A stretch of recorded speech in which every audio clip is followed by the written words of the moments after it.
Hai guys, gimana WFH-nya?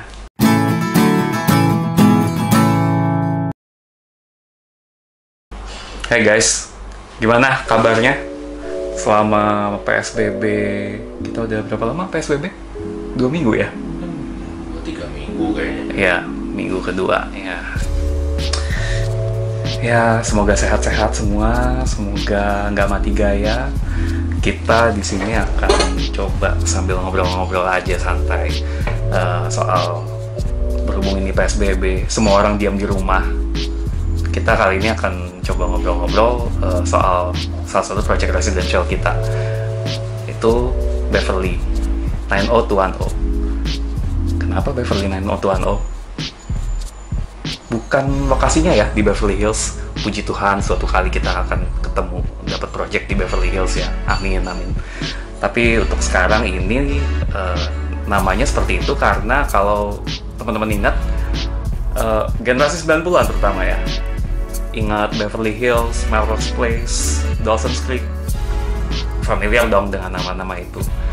Di project ini nampaknya owner di sini yang juga merupakan salah satu developer di Serpong tertarik untuk menarik target market di segmen itu yang belum punya properti tapi punya cukup dana untuk investasi di bidang itu.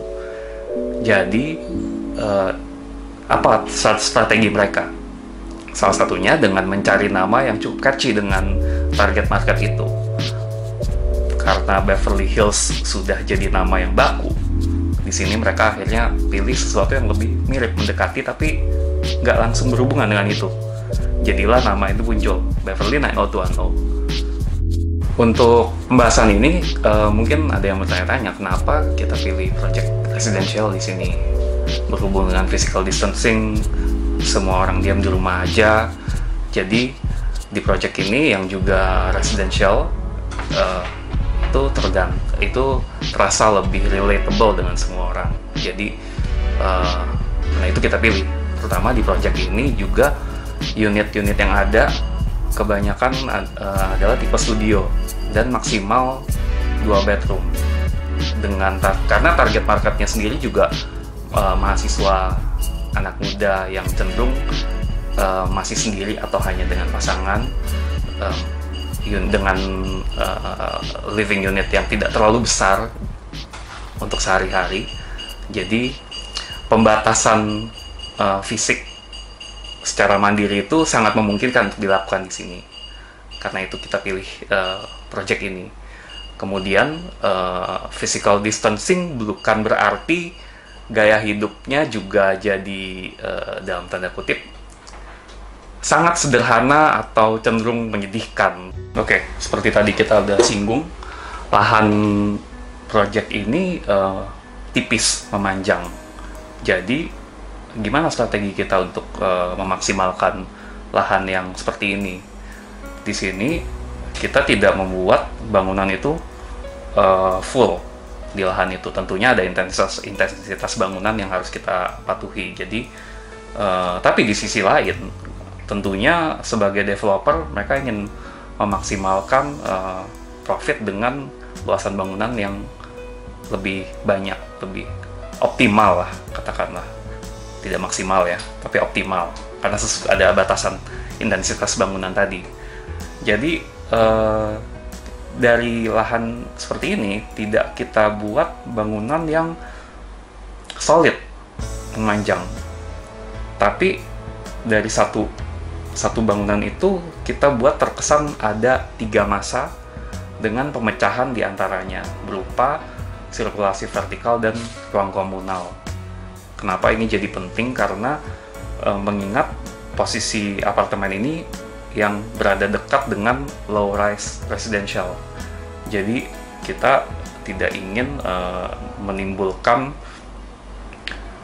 blokade secara visual, terutama dari penghuni yang ada di sekitarnya. Kemudian secara fungsi per lantainya, bangunan ini seperti pada umumnya apartemen ada fungsi penunjang di lantai bawah, parkir, servis, komersial. kemudian ada fungsi publik yang lebih private untuk khusus penghuni sendiri, kolam renang, gym, perpustakaan. Kemudian di atasnya baru ditumpuk fungsi-fungsi hunian dengan di masa tengah yang paling atas itu kita tambahkan function hall untuk kalau dari penghuni ada ingin mengadakan acara seperti pesta atau acara ulang tahun anak misalnya, atau sekedar gathering, itu bisa dilakukan di function hall ini. Terutama jadi tidak perlu keluar dari kompleks bangunan ini sendiri. Bisa dikatakan sudah one stop living konsep di sini. Kemudian secara massa, karena ada pemecahan di antara unit ini, memungkinkan untuk sirkulasi udara silang di dalam bangunan. Kemudian juga di bagian pemecahan ini ada kita olah dengan kaca sehingga sinar matahari langsung bisa masuk. Nah, ini jadi poin penting terutama dalam situasi seperti ini, di mana virus-virus ini, corona ini sangat sangat diperlukan sirkulasi udara silang, sinar matahari. Makanya kalau kita lihat di luar sana banyak orang yang mulai berjemur, buka jendela itu untuk supaya situasi rumah lebih sehat. Nah, ini juga bukan berarti di apartemen itu karena living unit yang kecil-kecil tertutup satu-satu, hal ini tidak memungkinkan. Justru ini sangat memungkinkan. Dengan sirkulasi udara silang tadi, dengan sinar matahari yang bisa masuk ke dalam bangunan, itu bisa menciptakan lingkungan yang lebih sehat tentunya.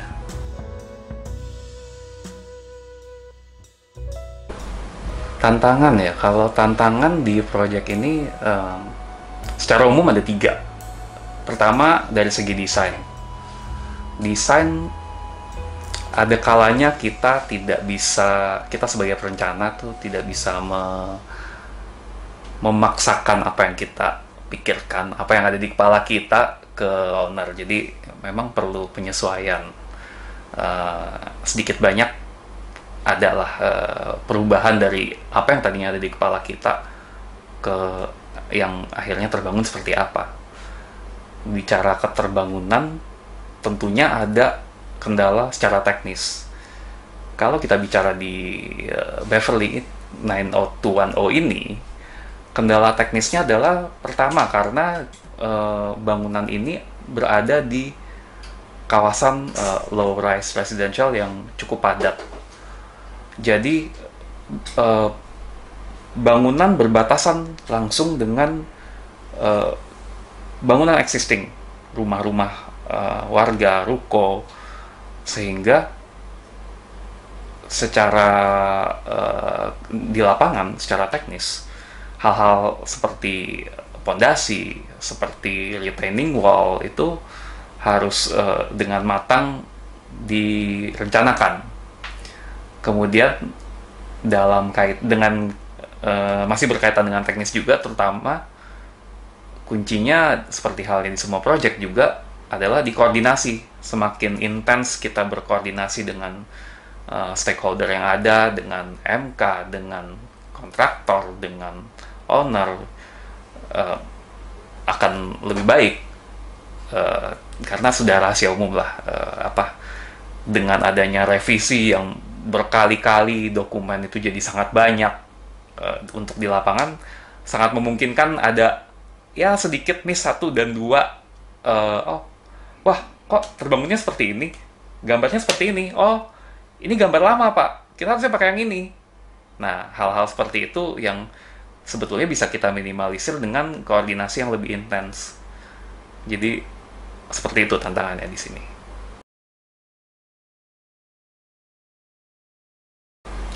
Mengenai perizinan di proyek ini, mengingat owner juga merupakan developer yang sudah berpengalaman untuk mengurus perizinan, sebetulnya tidak ada masalah yang terlalu signifikan untuk perizinan. Kemudian karena lahan ini juga memang sudah berada di kawasan yang sudah jadi milik mereka, jadi sebetulnya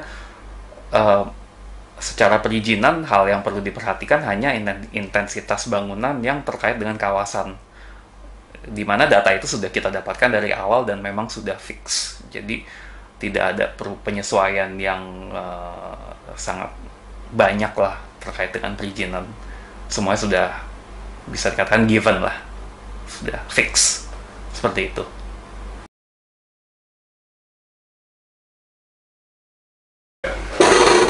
Rooftop ya, bagian atap bangunan untuk masanya karena dipecah menjadi 3. Di bagian tengah itu sudah ada function hall.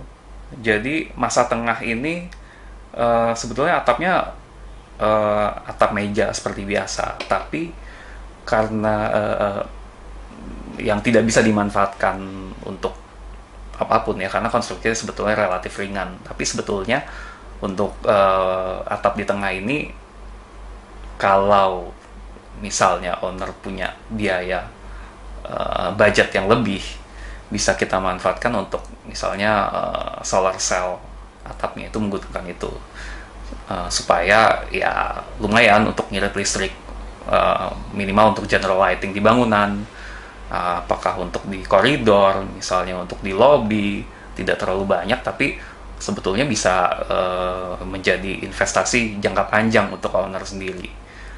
Kemudian untuk masa di kiri dan kanannya yang lebih rendah, memang atap ini sudah dirancang dengan dak beton dan sudah dialokasikan untuk perlengkapan MEP, roof tank, untuk AC, kemudian untuk air panas dan lain-lain. Ada juga untuk trek gondola untuk maintenance bangunan di sekelilingnya. Tapi sebetulnya dengan sistem yang lebih canggih itu bisa dibuat lebih compact sehingga ada extra space untuk ruangan lain. Misalnya untuk function hall extra gitu, ekspansi dari fungsi yang ada di tengah tadi, atau fungsi-fungsi lain, misalnya taman bermain kecil kah, atau roof garden kecil kah, sangat memungkinkan. Tapi ya kembali lagi, ini disesuaikan dengan budget owner seperti apa. Kita memaksimalkan permintaan mereka sesuai dengan budgeting mereka tentunya. Itu jadi atapnya itu sebagian besar habis juga buat relnya gondola ya, berarti ya? Ya, keliling kan ya bangunannya. Oh, jadi agak susah ya untuk bikin fungsi-fungsi yang butuh lebar bangunan yang agak besar ya, karena bangunannya juga pipih ya. Betul, betul. Memang sudah habis sih dimanfaatkan secara optimal lah ruang atap itu. Oke, dari pilihan warna, mungkin kalau teman-teman lihat bangunannya, kenapa ya warnanya agak meriah, seperti merah agak jingga, kuning, agak kehijauan. Kalau itu memang kita sengaja pilihkan warna yang cenderung pop, karena target marketnya sendiri kan anak muda, lebih informal, lebih fun. Jadi memang warna itu juga dipilih dengan karena lebih sesuai dengan target marketnya itu sendiri.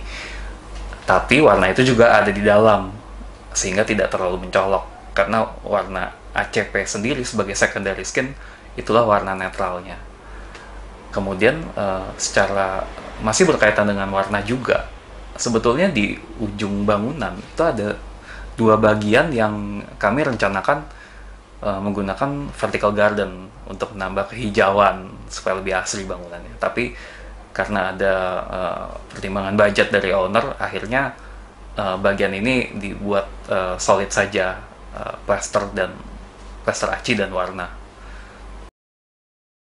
Action. Mengenai aksesibilitas di project ini, untuk ini kita bagi 2, aksesibilitas manusia dan kendaraan. Berhubung biasanya kendaraan ini sangat memakan space dan cenderung mengganggu tampak. Jadi untuk akses kendaraan kita arahkan ke belakang bangunan supaya lebih tersembunyi untuk parkir penghuni juga. Kemudian untuk akses manusia itu kita buat di depan bangunan berupa semacam selasar yang sekaligus berfungsi sebagai plaza. Jadi dia selain sebagai area sirkulasi juga sebagai fungsi penunjang dari komersial yang ada. Jadi bisa dikatakan semacam apa istilahnya, selasar di Italia itu namanya arcade ya, seperti arcade gitu. Itu dijadikan frontage bangunan. Memang levelnya agak lebih tinggi dibanding jalan, tapi dengan adanya pedestrian dan ram untuk difabel, area itu bisa dicapai dengan mudah. Kemudian untuk akses ke masing-masing lantai di atasnya secara vertikal, selain tangga juga ada lift di area pemecah masing-masing massa. Jadi untuk penjangkauan ke seluruh bagian bangunan bisa cukup optimal.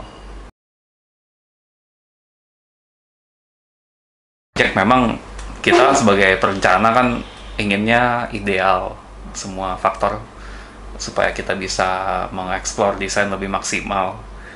Tapi ya memang pada kenyataannya ada kalanya, bukan ada kalanya, bahkan sering kali ya kondisi-kondisi ideal itu tidak bisa dicapai. Jadi apa yang kita lakukan ya cari yang paling bisa menyeimbangkan dari semua faktor-faktor yang tidak menguntungkan itu, yang paling optimal seperti apa. Ya misalnya di sini kalau memang orientasi lahannya sendiri memang agak miring ke barat timur, ya kan idealnya kita ingin menghindari matahari masuk ke dalam bangunan, sinar matahari itu langsung. Kita ingin pencahayaan alaminya hanya terang langit. Tapi kalau hanya berpatokan pada itu, bisa jadi unit yang didapat sangat sedikit sekali. Tentunya secara ekonomis tidak menguntungkan untuk owner.